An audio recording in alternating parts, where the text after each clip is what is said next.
अक्षय तृतीयेच्या शुभ मुहूर्तावर जैन कलार समाजातील 14 जोडप्यांचा सामूहिक विवाह सोहळा संपन्न झाला। जैन कलार समाजातील मध्यवर्ती मंडळातर्फे हे आयोजन करण्यात आलं होतं। हळदीपासूनचा लग्नापर्यंतचा सर्व खर्च मंडळाच्या वतीने करण्यात आला। मंडळातील सर्व अधिकारी पदाधिकाऱ्यांनी यासाठी परिश्रम घेतले।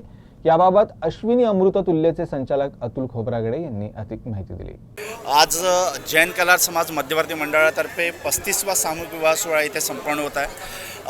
पहिले तर सर्व वरवधूंना खूप खूप शुभेच्छा, आणखी खूप खूप भरपूर त्यांना नवीन त्यांच्या जीवनासाठी खूप खूप एकदा माझ्याकडून शुभेच्छा। आणखी सर्वांना मी आव्हान करतो, जैन कलार समाजाच्या तळागाळातल्या लोकांना किंवा बाकीच्या जे काही मान्यवर आहेत, मोठे लोक आहेत, त्या सर्वांना आव्हान करतो की त्यांनी जैन कलार समाजाच्या या सांस्कृतिक विवाहामध्ये याच्यामध्ये संपन्न सर्वांनी उपस्थित राहून या कार्यक्रमाची एक प्रकारे शोभा वाढवावी। आणखी निश्चित स्वरूपात ज्या तळागाळातल्या लोकांनी इथे येऊन आपले लग्न आटपावे, कमी खर्चात एक चांगला कार्यक्रम, चांगला विवाह इथे संपन्न होतो। आपण बघताय एवढा भव्य दिवस सोहळा आज होतो आहे।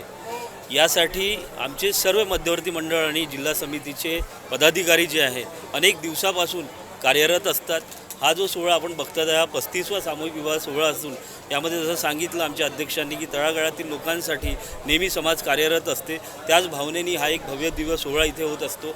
महत्त्वाचं म्हणजे या सोहळ्याला लागणारा मॅक्झिमम जो खर्च आहे, जेवणाचा वगैरे जो खर्च आहे, समाज बांधव स्वतःच्या खिशातनं, पदाधिकारी देखील स्वतःच्या खिशातनं करता हा सामूहिक विवाह सोहळा आमच्या सर्वांचा, आम्ही घरच्यासारखा आहे या पद्धतीने कार्यरत असतो। अशाच पद्धतीचे उपक्रम इतर समाजांनी लाभावे।